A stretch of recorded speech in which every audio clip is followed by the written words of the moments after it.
Well, hello everybody. Welcome back to Marx Plays Age of Conan, the strategy board game. We're into episode 7. So if you've been checking out the series, leave a like, leave a subscribe if you're enjoying it. Leave a comment. Let me know what you're thinking. Talk to me, people. Come on.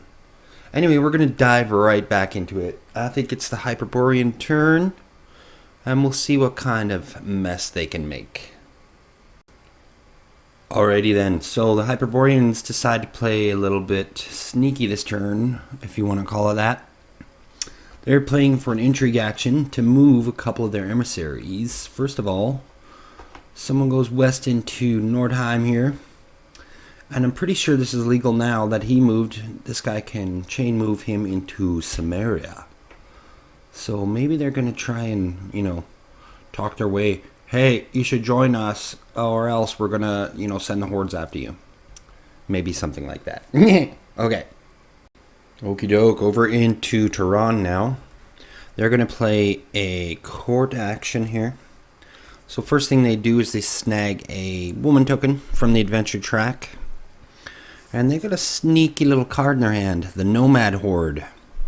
And this is going to allow them to move an army up to 2 spaces. So they're going to move from Iranistan into Kauran here. And then use that army to start an attack, which they're going to go ahead and continue their assault in Zamoran. So some Nomad reinforcements move in from the south. Alright, here we go. So with that card, they get to count axe results in their first die roll here. They get 5 dice. And right now they're looking to take out the Hyperborean influence to begin with. So with that, they get, good thing they got axe results there. That's 1, 2, 3 hits. And for the defenders, trying to stave off the assassin's assault on their capital. 1, 2 results. 2 successes, I should say.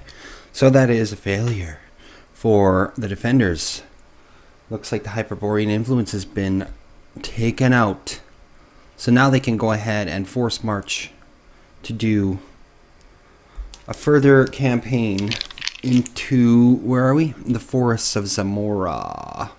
I should check and see if they have any strategy cards. No, they don't have anything useful. So anyway, with that, let's just roll.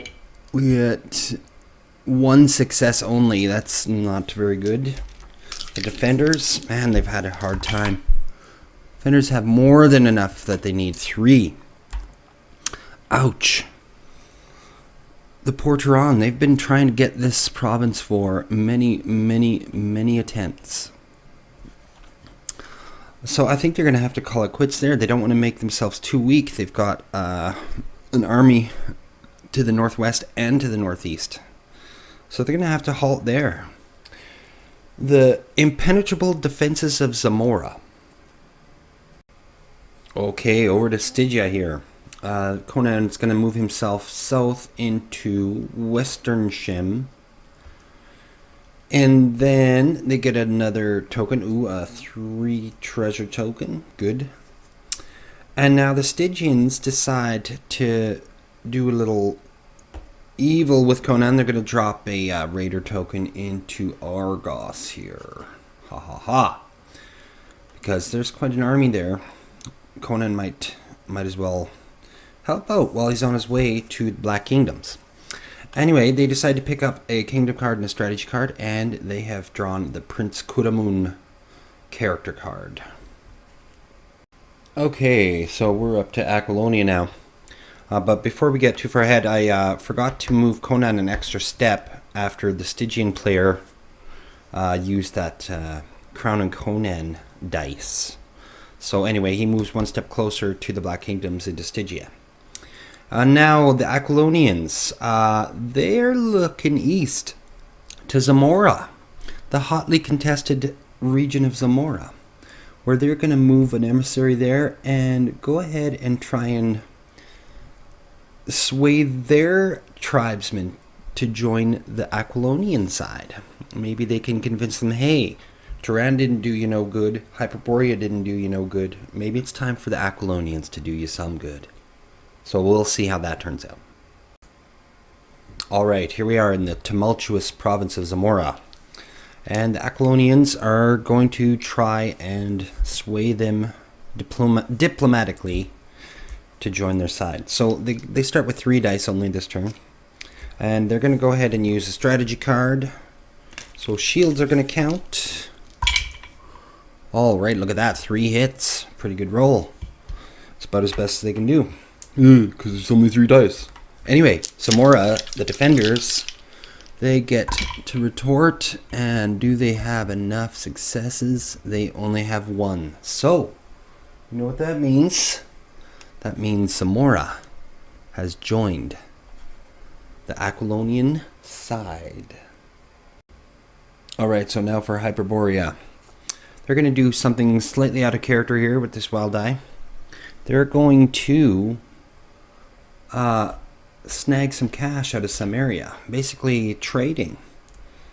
Because, while they do have a goal in mind, they've got a bunch of their kingdom cards that need to be refreshed, and they're expensive.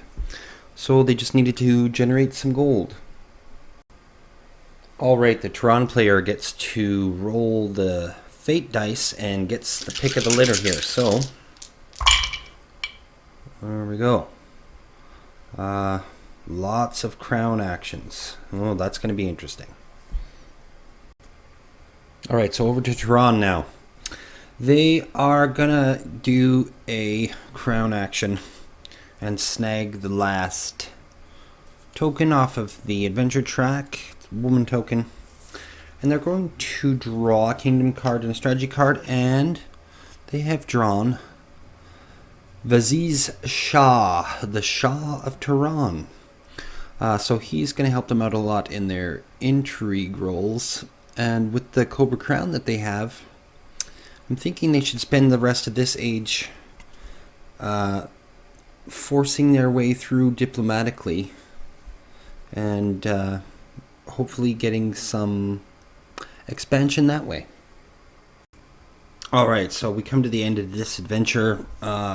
Conan's quest to go to the Black Kingdoms to rescue those poor women in the Vale of Lost Women. He has not succeeded in getting his ass to the Black Kingdom. So, we're going to generate the final adventure of this phase, or age I should say, the Snout in the Dark, Stygia. Oh, that's already where he's standing. That's going to be interesting.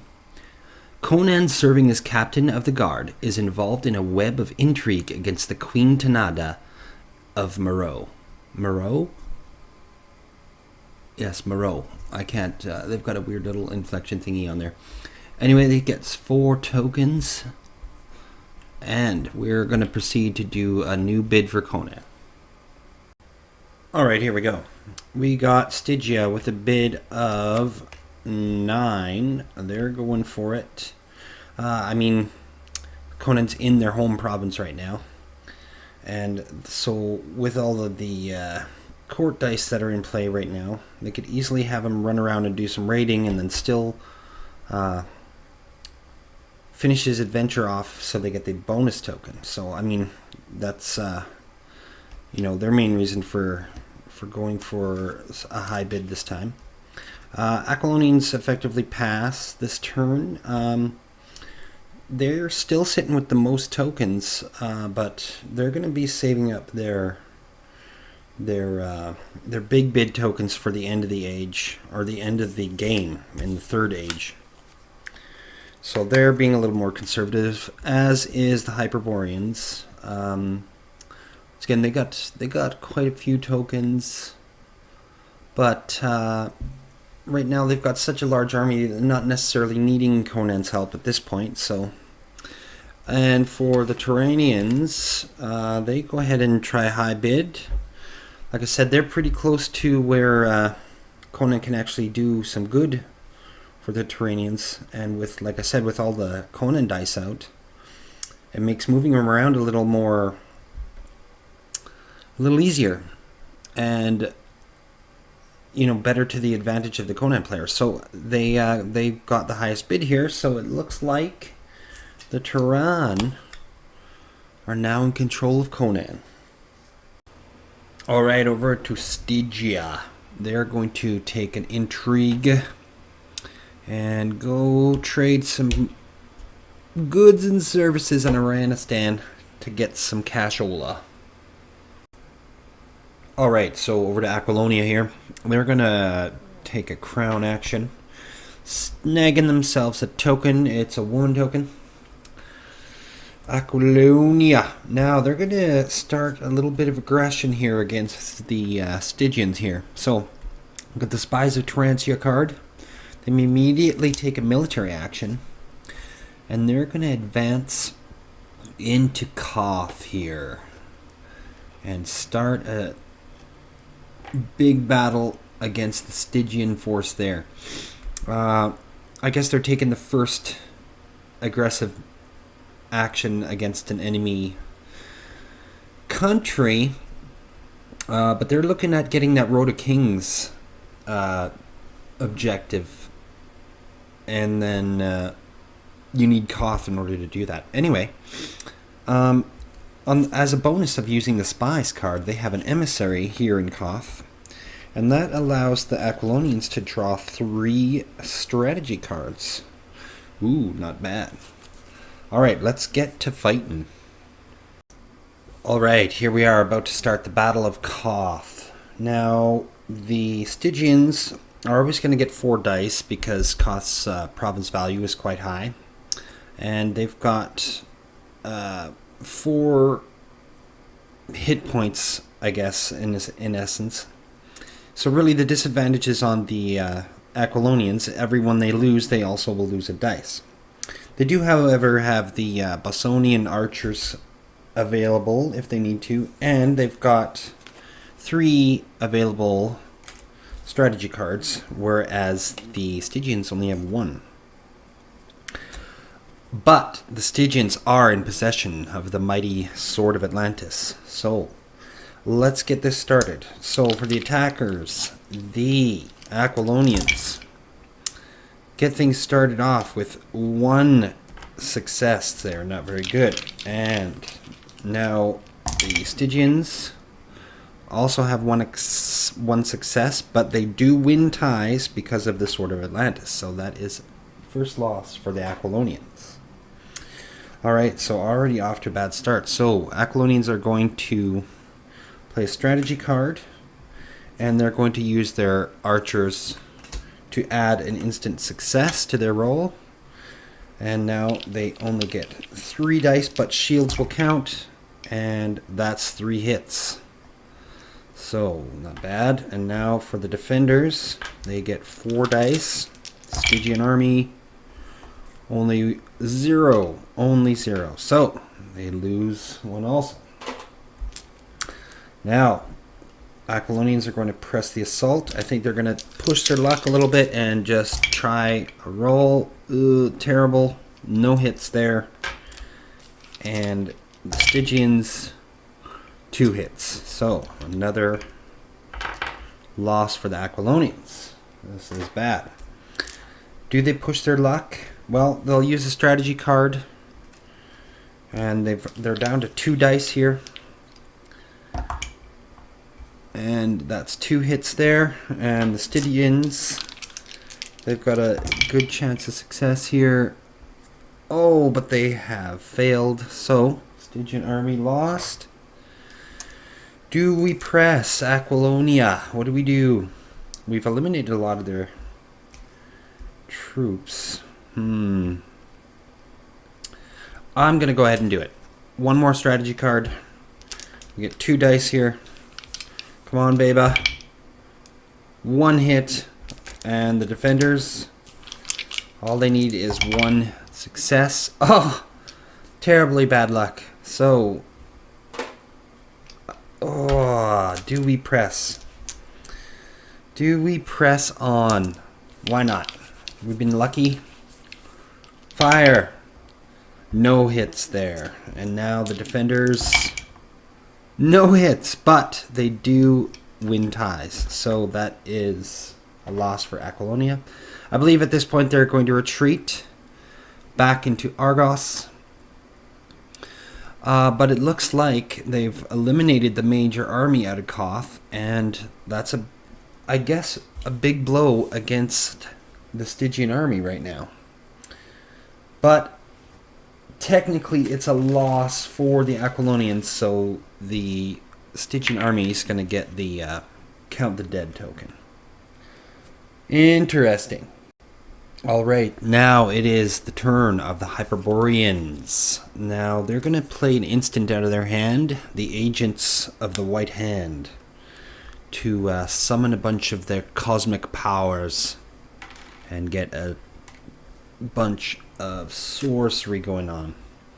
And then they're going to use the Wild Die as a military action in order to expand the Horde once more here in Brithunia and in Nordheim. So once again, their army grows.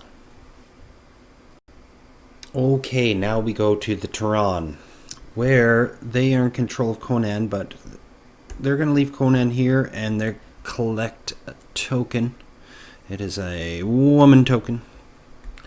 And now they're going to use the wild dice and they're going to advance into the west, Karaja.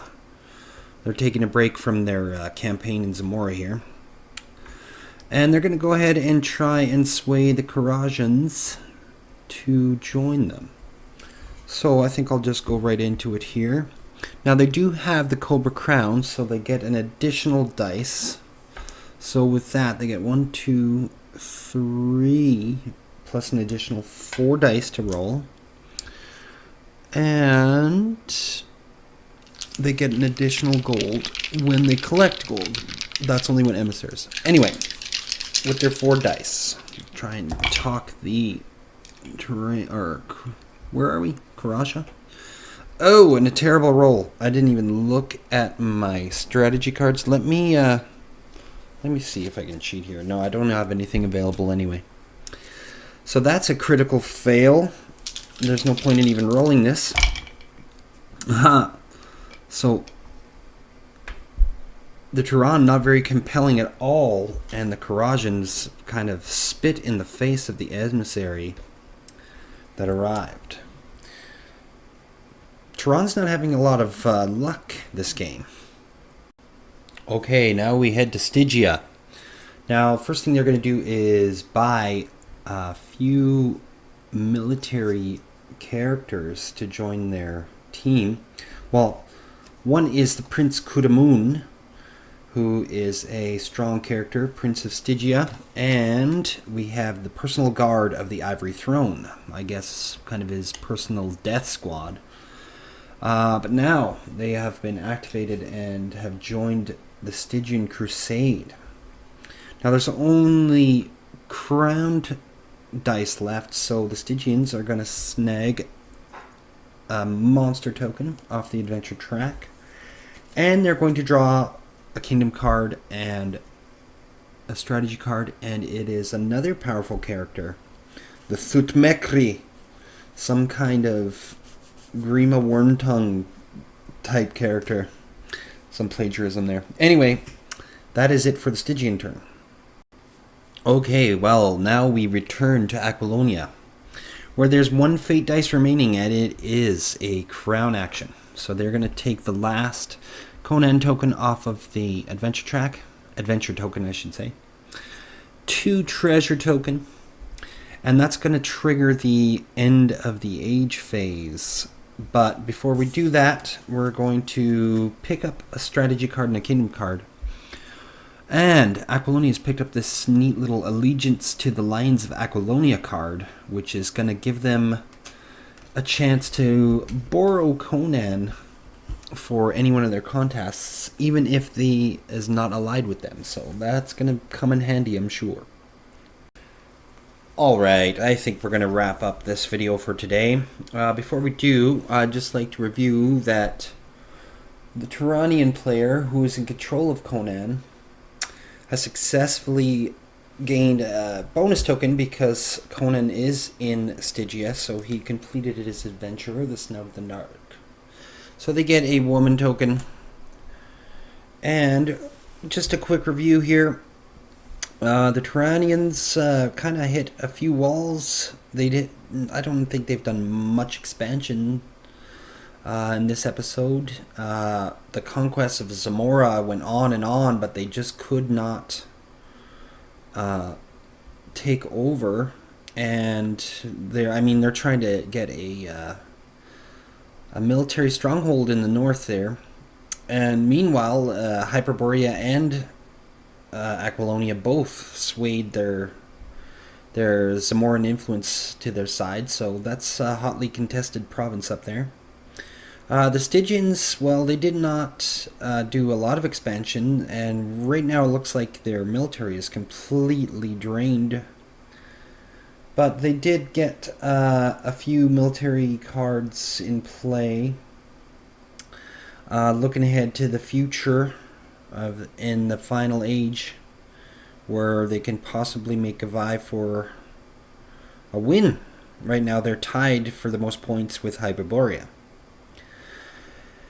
So we'll see how that goes. They got a lot of emissaries out play, so they're gonna get some They're gonna get some points for the power behind the thrones objective that the Aquilonians wanted to get, but they failed to. But the Aquilonians have spread themselves far to the west and to the east, getting their influence as far east as Zamora.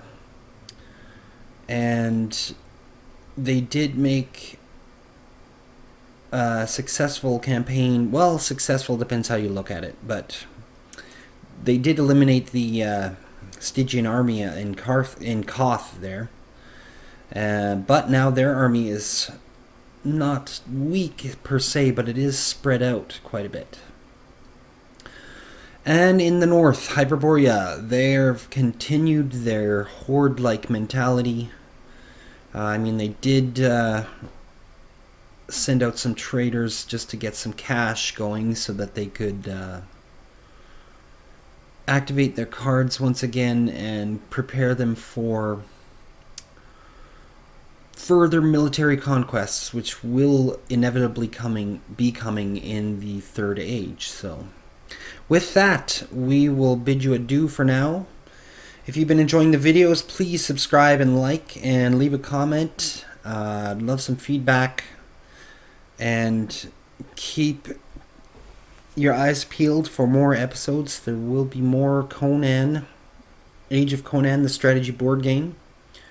We're on the final stretch of this game here, and so expect to see some high drama in the next installments. So thank you for watching, and this is Marks. Bye bye.